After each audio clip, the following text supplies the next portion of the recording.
1921년에 스웨덴에 살던 데이빗과 스베아라는 부부가 하나님의 부르심에 따라 이제 당시 벨기에 영이었던 콩고 아프리카로 선교를 떠나게 됐어요. 아들 하나를 데리고 선교를 갔고, 이제 그 콩고에 도착했더니 한 선교사 가정이 준비되어 있어서 이제 두 가정이 연합해서 예수 복음이 전해지지 않은 그런 부족 원주민에게 복음을 전하러 갔습니다. 그러나 너무 안타까운 것은 원주민 추장이 그 복음을 받아들이려 하지 않는 거예요. 심지어 동네 안에 같이 살지도 못하게 하고 한 1.5km 정도, 1.5km 떨어진 곳에다가 이 집을 허락하고 거기 살게 만들었어요. 그리고 소년 딱 한 명으로 그 동네에서 그 집을 오가면서 이제 그들에게 음식을 팔게 했던 거죠. 또 감사한 것은 그 스베아 부부가, 그 스베아 그 아내 선교사가 그 소년 아이에게 음식을 사면서 복음을 전했고 그 아이가 예수님을 믿게 되었어요. 하지만 선교의 열매가 맺히질 않는 거예요. 왜냐하면 동네 사람들과 접촉이 안 되고 만날 수 있는 아이로고는 그 음식을 이렇게 팔 수 있는 그 아이밖에 없으니까 복음의 열매를 이렇게 참 보지 못하고 있는데, 또 안타까운 것은 그 다른 선교사 가정이 말라리아에 걸리면서 이제 다시 본국으로 돌아가게 되고, 또한 그 스베아 그 아내 선교사가 임신을 했는데 아기를 낳을 좀 말라리아에 걸려버렸어요. 그리고 안타깝게도 딸을 놓고 그 자리에서 천국으로 가게 됩니다. 그러니까 남편 이 데이빗 선교사가 너무 실망이 되고 낙담이 돼서 선교지에 철수해서 이제 그 콩고에 있는 그 선교 본부에 가서 아내가 그 낳고 이제 천국 간 그 딸을 그 선교 본부에 부탁하면서 더 이상 내가 아이를 기를 수가 없으니 잘 부탁한다고. 그래서 아들을 데리고 스웨덴으로 돌아가고, 선교 본부에서는 그 딸을 미국의 신실한 크리스찬 가정에다가 입양을 보내게 됩니다. 그리고 그 아이 이름은 애기 헐스트라는 이름으로 미국에서 살아가죠. 근데 어느 정도 성인이 됐을 때 아주 우연히 우편물을 뒤적거리다가 스웨덴 말로 된 선교 잡지를 하나 보게 됩니다. 그래서 이렇게 보니까 그 콩고에서 한 무덤이, 그리고 하얀 십자가에 그 이름이 쓰여 있는데 스베아 플루드라는 이름이 쓰여 있는 걸 보고 이 애기 헐스트가 직감적으로 자기 어머니라는 걸 알게 되죠. 그래서 이제 그 선교 얘기를 들으면서 아버지를 찾아가 봐야 되겠다. 그래서 스웨덴으로 가서 이제 가니까 그 데이빗 플루드 선교사는 본국으로 돌아가서 원래 아들이 하나 있었고 4명의 자녀를 놓고 이제 재혼했는데, 그래서 이제 이복 형제들 5명을 만나서 이렇게 교제를 나누면서 아버지를 찾아가려고 하니 이복 형제들이 아버지가 지금 별로 이렇게 건강이 좋지 않고 영적으로 좋지 않다고, 그래도 찾아가겠다고 그랬더니 당부를 합니다. 절대로 하나님에 대한 얘기를 하지 말라고. 하나님께 대한 엄청난 실망과 상처로 그렇게 원망하고 계셔서 뭐라고 화를 내실 거라고. 그래도 가겠다고. 그래서 가서 아파트에 들어갔더니 저 창가를 보고 아버지 등을 보면서 아빠라고 불렀더니 이 데이빗 플루드가 직감적으로 자기 딸인 줄 알고 그렇게 눈물을 흘리며 미안하다고 그러면서 이제 미안하다니까 이 애기 헐스트가 아니라고, 하나님이 우리를 지켜주셨다고 그렇게 하니까 이 아빠가 인상이 싹 바뀌면서 아니야, 하나님은 우리를 잊으셨어. 하나님은 우리를 잊으셨어. 하나님 때문에 지금 내가 이렇게 살고 있는 거야. 하나님이 우리를 잊으셨어. 약 40년 넘는 시간 동안 그 하나님 원망과 불평의 그 마음이 상처가 돼서 그렇게 딸을 만난 자리에서도 그 상처를 드러낸 거죠. 그래서 딸이 아니에요 아빠, 하나님께서 아빠 엄마의 그런 선교의 그 헌신을 잊지 않으시고 그 한 명밖에 전도하지 못했지만 그 소년이 그 동네에 600명이 넘는 주민들을 예수께로 인도했다고. 그 말을 들은 이제 데이빗 플루드가 순간 당황하고, 그래서 딸의 그 전해진 소식을 듣고 그 오랜 방황을 끝내고 예수님께로 돌아왔고 몇 주가 안 돼서 천국에 가게 됐다는 것이죠. 이야기의 스토리는 이렇게 끝나지 않더라고요. 애기 헐스트가 이제 몇 년 지난 다음에 이제 결혼을 하고 부부가 돼서 영국의 어느 대형 전도 집회에 갔는데 콩고에서 한 목회자가 말씀을 전했던 거죠. 그리고 그에게 하나님께서 베푸신 역사들을 이제 듣게 되면서 그 콩고 지역에 그 목회자 한 사람으로 약 10만 명이 넘는 성도와 교회들이 이렇게 세워졌다는 그 놀라운 그 간증을 나누는 거예요. 안 그래도 자기 부모님들이 콩고 선교사 썼으니까.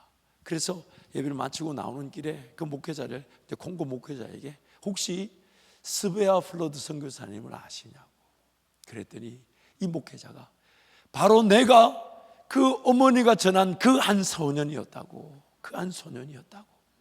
그래서 나중에 그렇게 원주민들이 스베아 플러드 그 무덤에서 자기들에게 복음이 전해지며 그 생명을 다했던 그 얼마나 하나님께 감사하며 믿음의 그런 귀한 영웅으로 그렇게 세워지고 있다고. 오라고.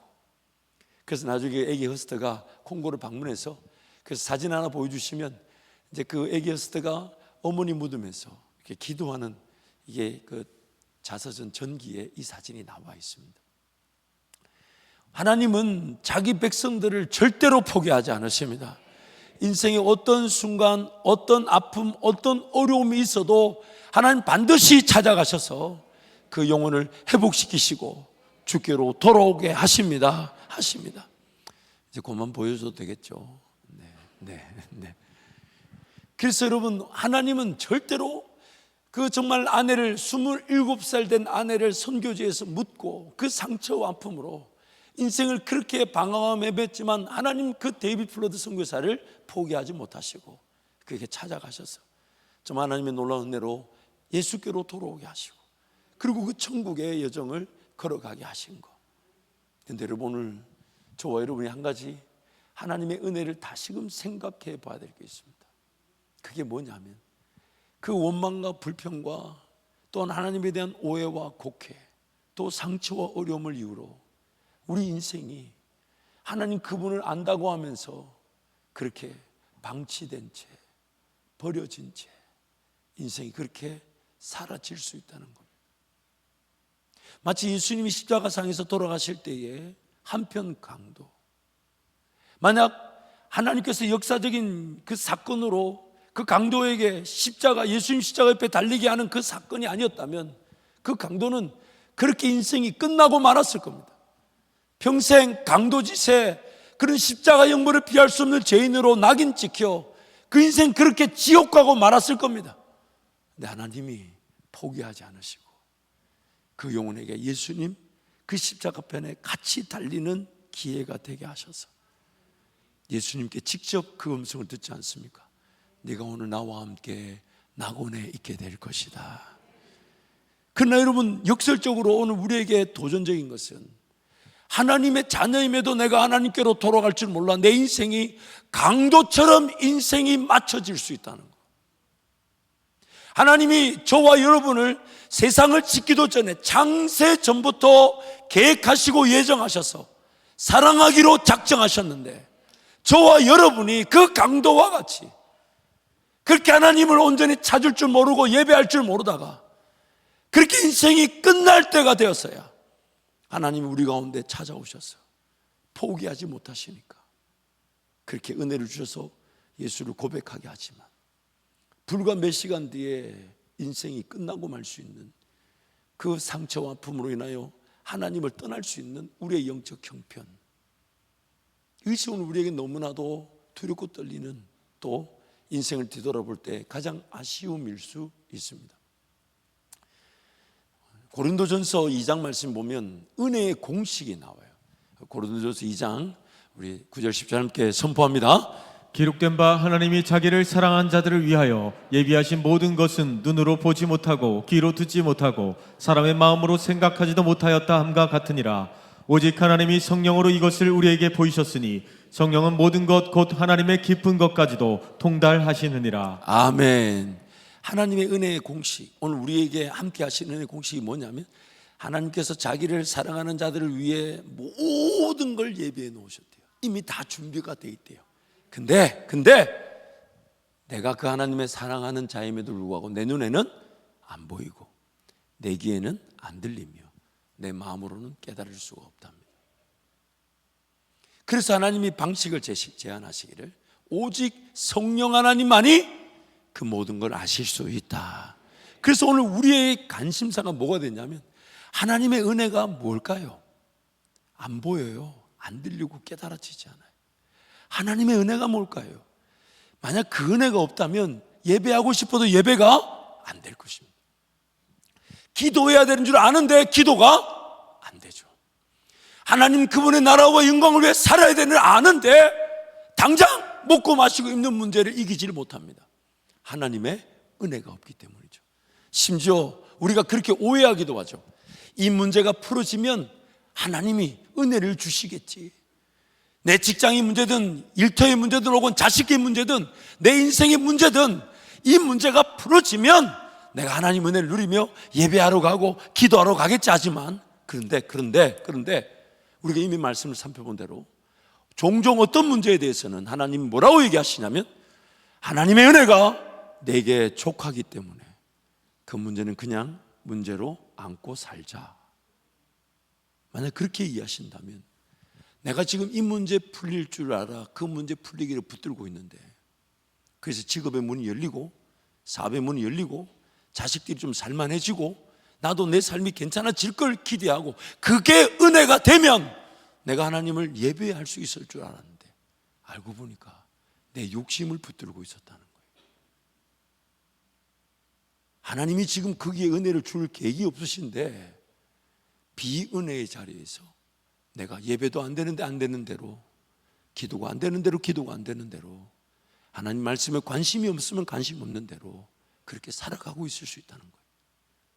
그래서 오늘 우리의 고백이 뭐가 되냐면 하나님 내가 내 기도가 기도가 되고 내 예배가 예배가 되기 위해서는 은혜가 필요한데 내 눈에는 안 보입니다. 내 귀에는 안 들립니다. 내 마음으로 깨달을 수가 없어요. 하나님 나에게 은혜를 베풀어 주옵소서. 그래서 성령 하나님 의자로 달려나오는 것이 예배의 자리가 되고 기도의 자리가 되고 말씀의 자리가 되고 또한 이미 허락하신 교회 공동체 사랑할 자들을 사랑하고 섬길 자를 섬기면서 왜냐하면 나는 하나님의 은혜가 필요하니까. 하나님의 은혜가 필요하니까. 여러분 은혜가 있으면요 아침에 반찬이 달라집니다. 은혜가 있으면요 싸울 일도 안 싸우게 돼요. 은혜가 있으면요 일이 되지만 일이 안 돼도 괜찮아요. 은혜가 있으면요 내가 뭔가 살아야 되는 부담보다 지금 당장에 이 아무것도 바뀌지 않은 이 삶만으로도 하나님을 기뻐할 수 있다는 게 믿어져요. 하나님의 은혜가 있으면요 뭔가 해결돼야 되고 뭔가 바뀌어야만이 되는 게 아니라 지금 인생 자체가 하나님을 즐거워할 수가 있어요. 은혜가 있으면요 은혜가 있으면요 그럼 오늘 그 은혜의 자리는 어딜까요? 하나님 나에게 주실 은혜는 뭘까요? 성경이 읽혀질까요? 기도가 될까요? 생각만 해도 성령 하나님이 만져주시는 걸까요? 아니면 오래 묵어왔던 인생의 문제가 풀려지는 걸까요? 아니면 그 모든 것들이 없다 해도 그리 아니하실지라도 갑자기 가슴이 막 뛰기 시작하면서 자연 산만 봐도 바다만 봐도 창조주 하나님이 막 느껴지고 옆에 있는 그 성도만 봐도 막 행복해서 찬양을 부를 수밖에 없는 그 은혜 그게 은혜였어요. 그게 은혜. 우리는 그 은혜를 필요로 하는데 근데 그 은혜가 없이 그냥 내가 풀고 싶은 문제 내가 해결하고 싶은 거 내가 원하는 길만 가다 보니 하나님 은혜 없이 비은혜의 자리에서 그렇다고 또 인생이 하나님의 은혜가 없으면 오늘 안 살아야지 하나님 은혜가 없으니까 안 살아야 돼 이게 안 되잖아요. 뭔가 선택해야 되고 뭔가 결정해야 되고 안 살면 안 돼요.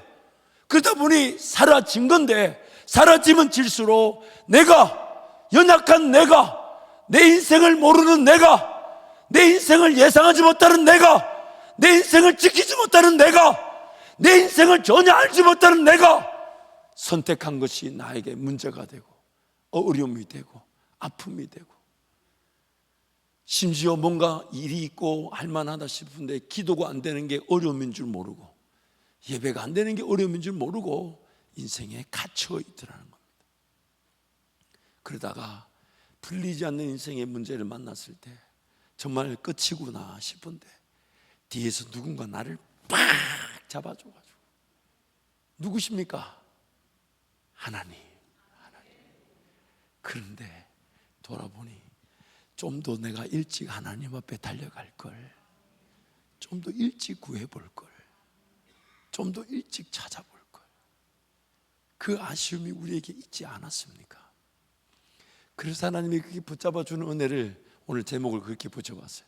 뒤에서 붙잡는 은혜. 그래서 우리가 그러죠. 하나님 이렇게 나와 함께 하실 거면 좀 미리 가는 길이 잘못된 길이면 그걸 길을 탁 막아주시고, 이거 막 잘못 선택하면 이거 뭐 바라나? 이거 없어져도 하나님의 뜻이 아니면 이걸 탁 쳐주시고 이렇게 하지. 왜 그렇게 안 하시냐고. 하와가 선악과 따먹으려 할 때 죄송합니다. 경상도에서는 이게 욕이 아니에요. 이게 여성들의 친근한 표시인데 너무 제가 너무 마음이 상해가지고 그 하와 발을 그냥 빡 이렇게, 그럼 선악과 안 따먹었을 텐데. 근데 그렇게 한다 안 한다? 하나님 그렇게 안 하세요.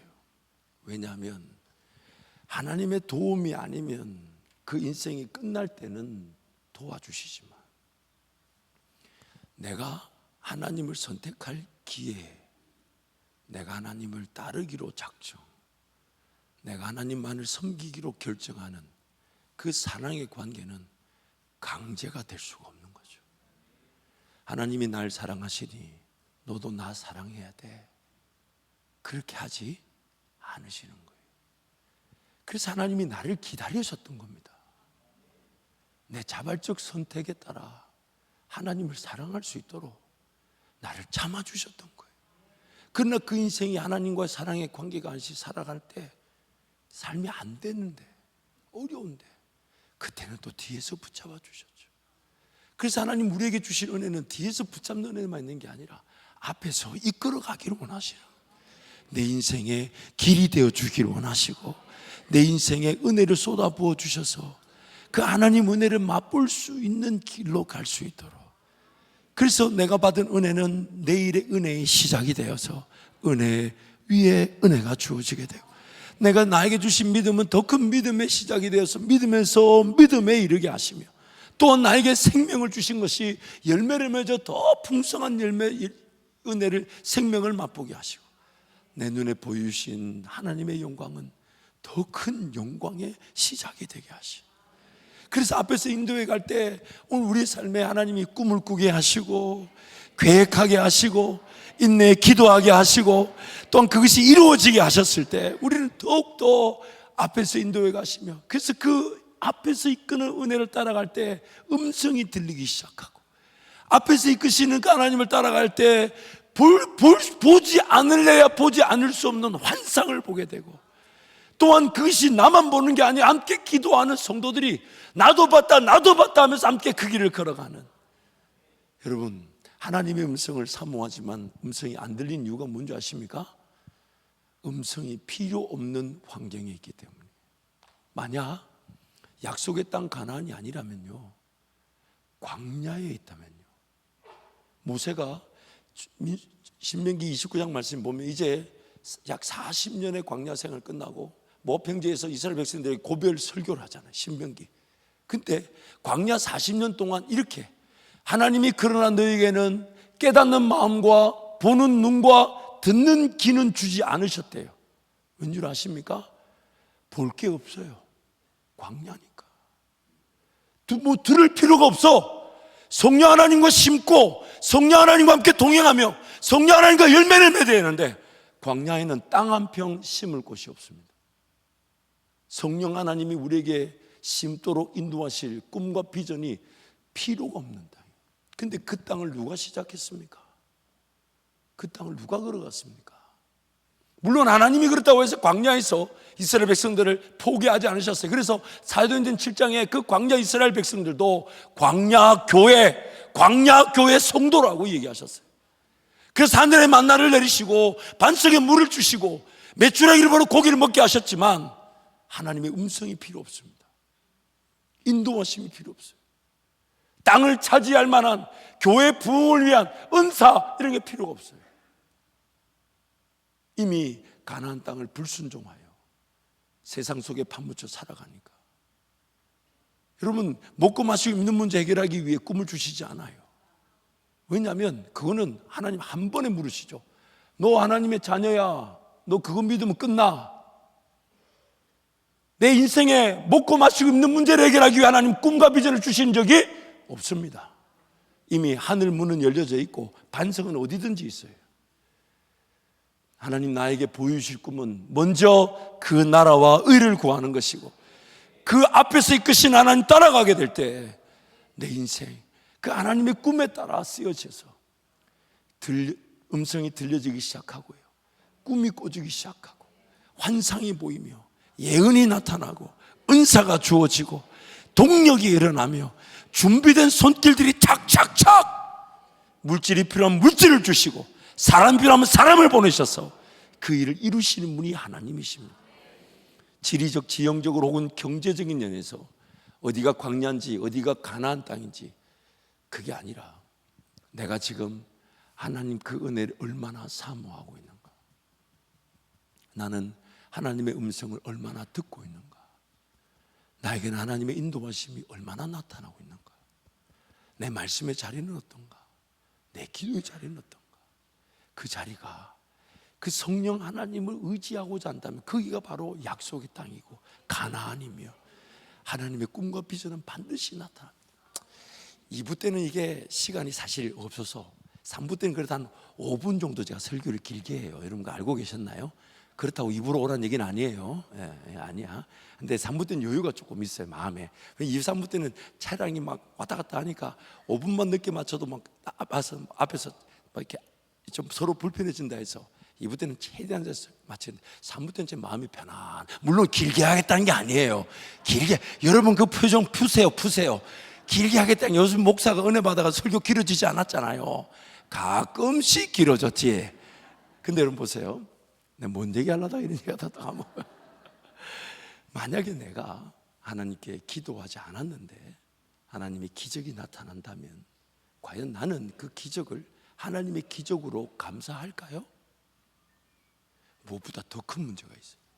내가 하나님을 이렇게 찾고 내가 기도하지 않고 예배하지 않았는데 인생에 큰 능력이 나타나고 비즈니스가 팍팍 열리고 막 돈이 주어지고 사람들이 막 몰려오고, 그러면 그 사람은 그거 보면서 내가 기도도 안 했는데 하나님 막 이렇게 주시네, 나 기도하러 가야지 라고 할까요? 아예 기도하러 안 올까요?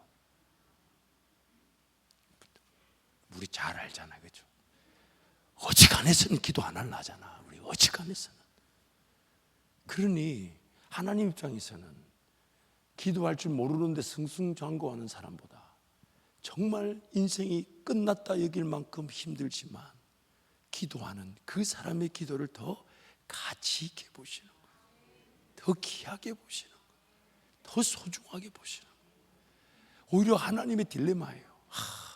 저 사람, 저 성도를 기도시키기 위해서 저 문제가 지금 터질 텐데 저걸 참 안 막아주면 큰 문제를 당할 것 같고, 막아주자니 계속 기도를 안 할 것 같고, 저걸 도와줘야 되나 말아야 되나. 이게 하나님의 딜레마예요. 나한테 지금 그렇다고. 나한테 정말 인생의 문제, 어려움이 피해집니까? 그럼 피해져요, 안 피해져요? 안 피해져요.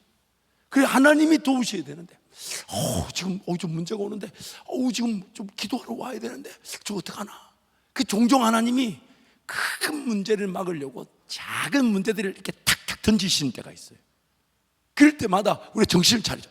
지금 기도할 때인가 보다. 기도할 때인가 보다. 근데도 안 오면 저걸 문제를 막아줘야 되나, 아니면 막아주면 계속 기도하러 안 올 것 같은데 또 안 막아주려니 또 죽는다고 난리를 칠 것 같고, 저 어떻게 해야 되나. 이게 하나님의 딜레마죠, 딜레마. 오늘 우리 삶은요, 우리 능력으로 안 사라지잖아요. 사라집니까? 만약 우리 능력으로 산 사람이라면 이 자리에 예배하러 올 사람 아무도 없습니다. 우리 능력으로 안 사라져요.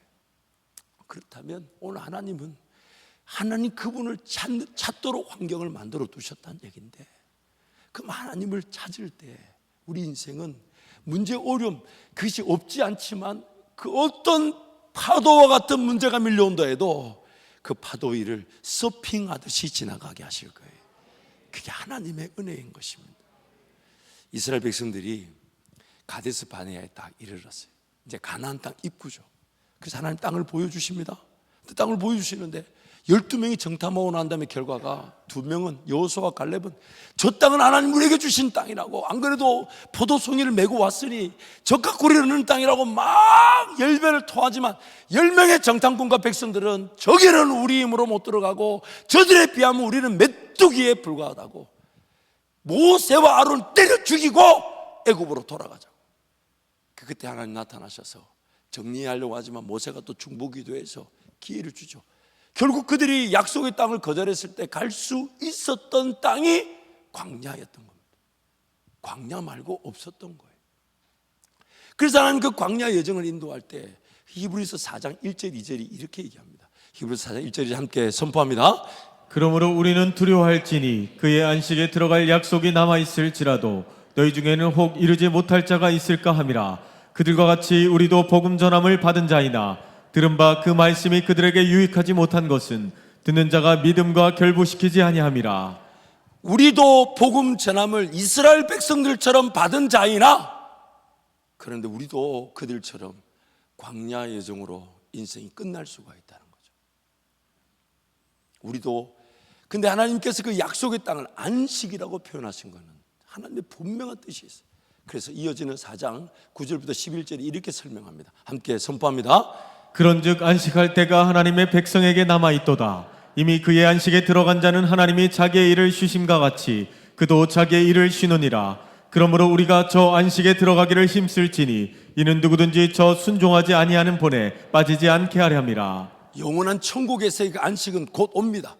하지만 지금 히브리서에서 말하는 안식은 약속의 땅에서 하나님과 동행하는 것을 안식이라고 말합니다. 왜 안식이라고 강조한 줄 아십니까? 본문에 나오잖아요. 내 스스로가 자기 힘으로 자기 삶을 지키려고 싸우고 자기 스스로가 자기 삶을 붙들고 살아가려고 하는 것, 그게 약속의 땅을 들어가지 못하는 불순종이었다는 것. 그래서 신명기 2장 14절 15절은 대놓고 아예 이렇게 표현해요. 함께 선포합니다. 가데스 바네아에서 떠나 세레 시내를 건너기까지 38년 동안이라. 이때에는 그 시대의 모든 군인들이 여호와께서 그들에게 맹세하신 대로 진영 중에서 다 멸망하였나니 여호와께서 손으로 그들을 치사 진영 중에서 멸하신 고로 마침내는 다 멸망되었느니라. 자기가 자기 삶을 지키기 위해 자기 일에 빠진 사람들, 그 사람들을 이 신명기 2장에서 뭐라 하냐면 군인들이랍니다. 이 군인들은 이스라엘 백성들의 적군이 아니에요. 지금 약속의 땅을 거절한 사람들, 왜 거절했냐? 자기 힘으로 자기 삶을 싸워 이기려는 사람들, 하나님의 뜻을 거절했던 사람들, 그들을 군인들이라고 표현했어요. 그리고 광야 40년이 왜 필요한 줄 아십니까? 그 군인들이 자기 힘이 다 빠질 때까지, 광야에서 그 군인들이 다 죽을 때까지. 왜냐하면 약속의 땅은 자기 힘으로 자기 삶을 붙드는 사람이 들어갈 수 없는 땅. 광야에서 하늘에 만나도 있었고 반석에 물도 있고 낮에는 구름 기둥, 밤에는 불 기둥, 하나님이 없지 않았습니다.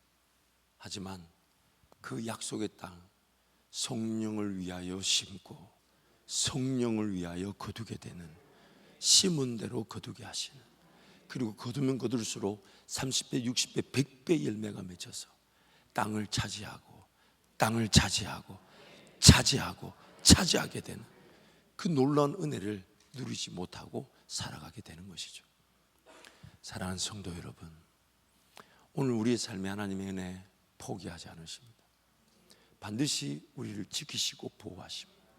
그래서 아브라함을 찾아가셨을 때가, 아브라함이 가나안 땅에 들어갔을 때가 75, 75세라고 하니 한 70세 정도의 그를 불렀고, 또한 야곱을 부르실 때도 자기 힘으로 살다가 이제 자기 힘으로 해결할 수 없는 일, 즉 형 에서를 만나야 되는 일에 아무것도 할 수 없어 야복강을 건너지 않고 혼자 남았을 때, 그때 하나님이 찾아와 주셨는데, 그때 야곱의 나이 90에서 95살.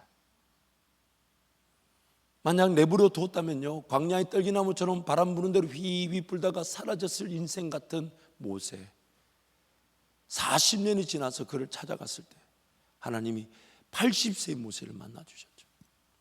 하나님의 시간표는 분명히 존재합니다. 그런데 그 날이 시간표가 오늘이기를 바라는 거. 오늘이기를 바라. 그게 바로 오늘 본문이죠.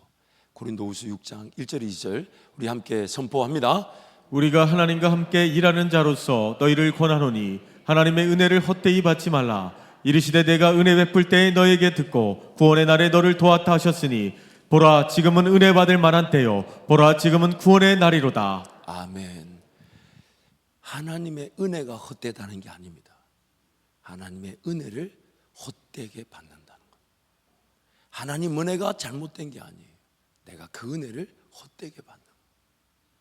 인생이라는 것 시간표 안에 하나님 분명히 자기 백성들을 포기하지 않으시고 찾아오시지만, 그러나 자기 백성 즉 나와의 사랑의 관계, 그래서 나의 자발적인 선택으로 하나님이 선택되어지기를, 나의 자발적인 의지가 하나님을 찾고자 하는 것, 나의 자발적인 고백이 하나님 사랑합니다, 이 고백, 이 관계를 위해 억지로 너 나 사랑해 라고 하지 않으셨던 것, 나를 기다려 주셨던 것. 그런데 기다려 주시는 그 은혜를 가만히 내버려 두고 언젠가 하나님 나에게도 모세에게 찾아오듯이 찾아오시겠지. 언젠가 나에게도 바들바들 떨고 있어도 찾아오신다면 야곱에게 찾아가 주시듯 찾아오시겠지. 물론 찾아오시지만 진짜 하나님이 그날 찾아올지 안 줄지 아무도 모르고요. 그리고 그 인생의 시간 어떡할 겁니까? 40년, 50년 그 인생의 시간은 무엇을 위해 사는 걸까요? 하나님의 은혜가 없다면 왜 사는 걸까요? 잘 살아진 걸까요? 아니면 어쩔 수 없이 살았다면 과연 은혜 없이 그렇게 살아도 되는 걸까요? 성경에 왜 그렇게 제안하는 겁니다. 하나님의 은혜를 헛되이 받지 말고, 하나님 언제든지 찾으실 때 도우시니까 지금이 은혜의 날이요, 지금이 구원받을 때니라, 지금이 은혜의 날이요, 지금이 구원받을 때니라. 그게 바로 하나님 우리에게 지금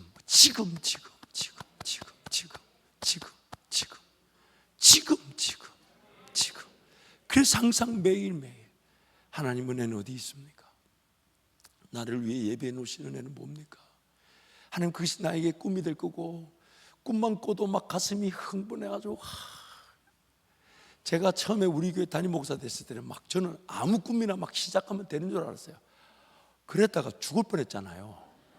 저 혼자서 막 미친 듯이 가고 아무도 저건 뭐지 이러고 있으니까 그게 뭔가. 그래서 일단은 우리 성도와 제가 한 몸을 이루라 그렇게 말씀하셔서, 물론 지금도 여전히 좀 한 몸을 이루어야 되고 좀 더 하나님 은혜를 구해야 되고 하나님 관심을 우리가 함께 하나가 되어 걸어갈 연결과 결합이 더 중요합니다만, 그래도 우리가 함께 흥분할 수 있는, 행복할 수 있는 그 꿈이 없이 우리끼리 모여 예배하면 무슨 의미가 있습니까?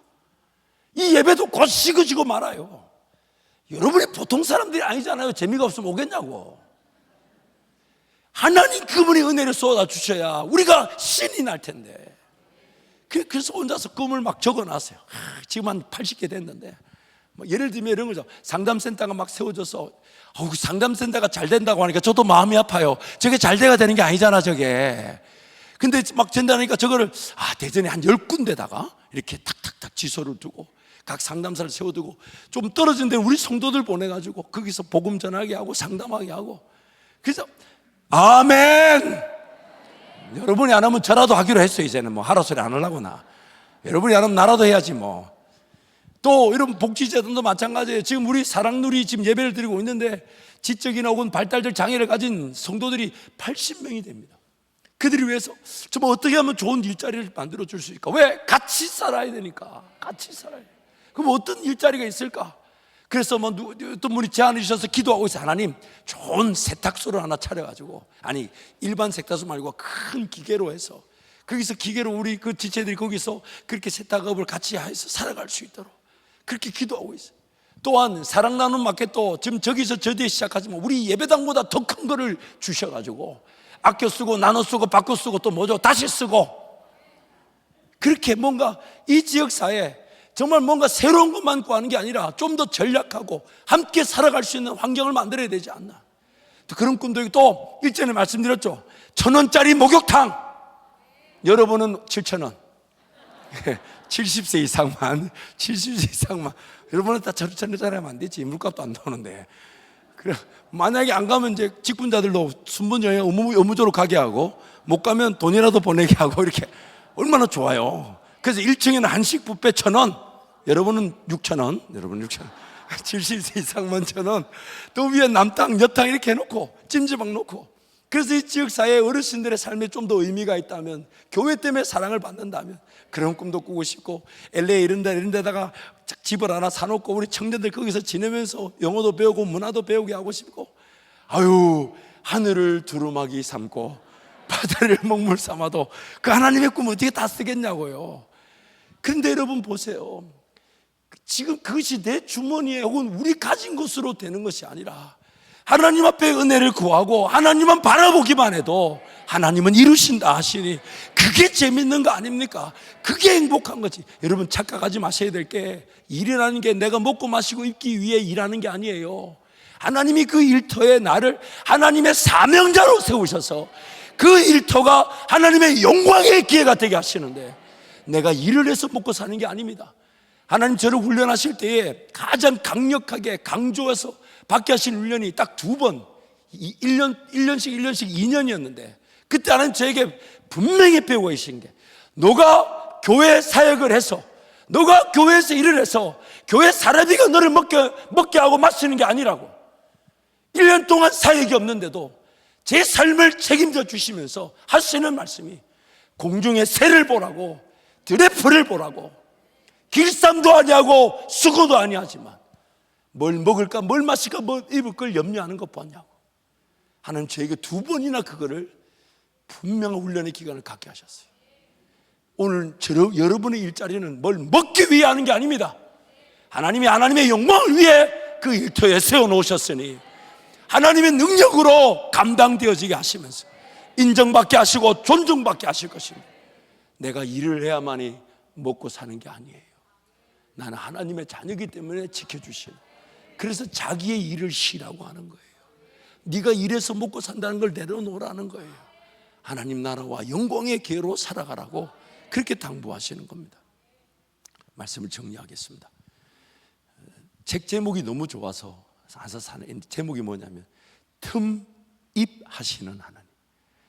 어지간해서는 우리가 마음문을 활짝 열지 않으니까 그 조그마한 틈만 있어도 들어온다고 제목을 틈입하시는 하나님. 그 책에 보니까 이런 내용이 있어요.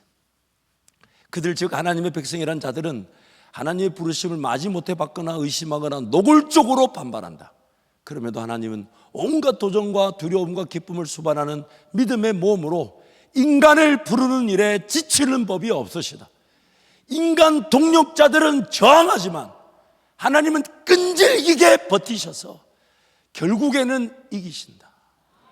결국에 그 강도를 찾아오시듯이, 그 데이비 플러드 선교사를 되찾아오시듯이 우리 인생에 찾아오지만, 근데 하나님은 어떻게 해서든 자발적인 사랑의 관계가 될 수 있도록, 자발적인.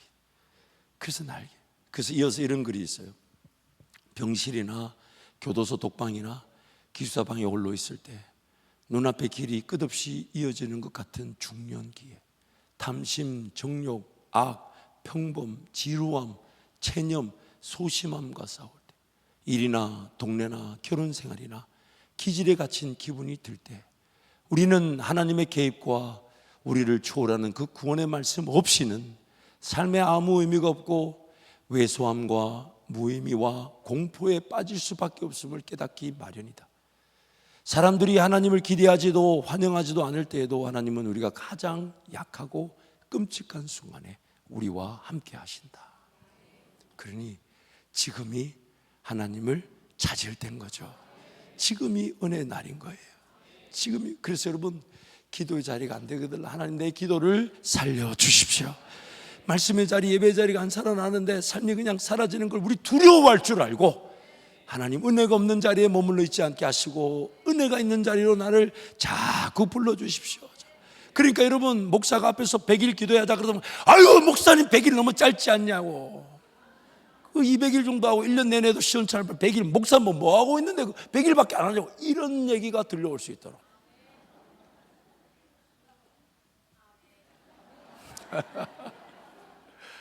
여러분, 저희 어머니가 성령 충만을 받고 뭘 받냐면 TV 옛날 흑백 TV 밑에서 위로 자막이 올라가는데 TV를 보는데 위에서 밑에서, 아직 드라마가 안 끝났는데 위에서 밑으로 자막이 막 떨어지더래요. 그게 가만히 보니까 매달 며칠 무슨 죄 이러면서 자기 죄가 자기만 보이는 거예요. 그 떨어지니까 세상 만사가 다 필요. 그래서 십자가 모양만 봐도 눈물이 나고, 그때는 무슨 테이프 있었습니까? CD가 있었습니까? 강단에서 목사님 말씀 전하는 그거밖에 없으니까 그 앞에서 듣는데, 그때 또 설교도 안 짧았어요. 여러분처럼 30분만 지나면 눈에서 광선이 나오는 그런 데가 아니야. 그때는 1시간 반씩 설교했는데도 그게 너무 짧더래요. 다시 듣고 싶은데 테이프 있나요? CD가 있나요? 유튜브가 있나요? 그렇게 갈급했다는 거예요. 여러분, 오늘 우리가 그 은혜의 갈급함이 있어야 되는 거예요. 다른 어떤 능력이 아니라 하나님 은혜 없이는 나는 못 삽니다. 하나님, 나를 그 은혜의 자리로 인도해 주십시오. 그 갈급함이 우리를 살려낼 것이니까. 그래서 말씀의 자리로 가는 거고, 기도의 자리 가는 거고, 예배 자리 가는 거죠. 왜냐하면 거기에 하나님의 은혜가 있을 것이니까. 우리 이사야 말씀 우리 함께 선포합니다. 너희는 여호와를 만날 만한 때에 찾으라. 가까이 계실 때에 그를 부르라. 악인은 그의 길을, 불의한 자는 그의 생각을 버리고 여호와께로 돌아오라. 그리하면 그가 긍휼히 여기시리라. 우리 하나님께로 돌아오라. 그가 너그럽게 용서하시리라. 이는 내 생각이 너희 생각과 다르며 내 길은 너희의 길과 다름이니라. 여호와의 말씀이니라. 이는 하늘이 땅보다 높음같이 내 길은 너희의 길보다 높으며 내 생각은 너희의 생각보다 높음이니라. 아멘. 너희는 여호와를 만날 만한 때에 찾으라. 가까이 계실 때에 그를 부르라. 악인은 그의 생각을 버리고 불의한 자는 그 불의한 길을 벗어나서 여호와 하나님께로 돌아오라. 그가 긍휼히 여기시리라. 여러분, 인생이 하나님을 찾지 못하는 때는, 만나지 못하는 때는 단 한 경우밖에 없습니다. 호흡이 끊어졌을 때. 그래서 지금 내가 호흡하고 있다는 것은 하나님 보실 때 나를 만나 주시려는 계획이 있는 것이고, 내가 산자의 땅에 발을 띄고 있다면 지금은 하나님 나에게 지키시기를 원하며, 평강 주시기를 원하며, 복 주시기를 원하며, 은혜 주시기를 원하는 가까이 계신 때인 겁니다. 멀리 계시지 않습니다. 가까이 계십니다. 멀리 계시지 않습니다. 가까이 계십니다. 그 하나님을 찾고 그 하나님을 구하기를 축복합니다. 함께 찬양할까요?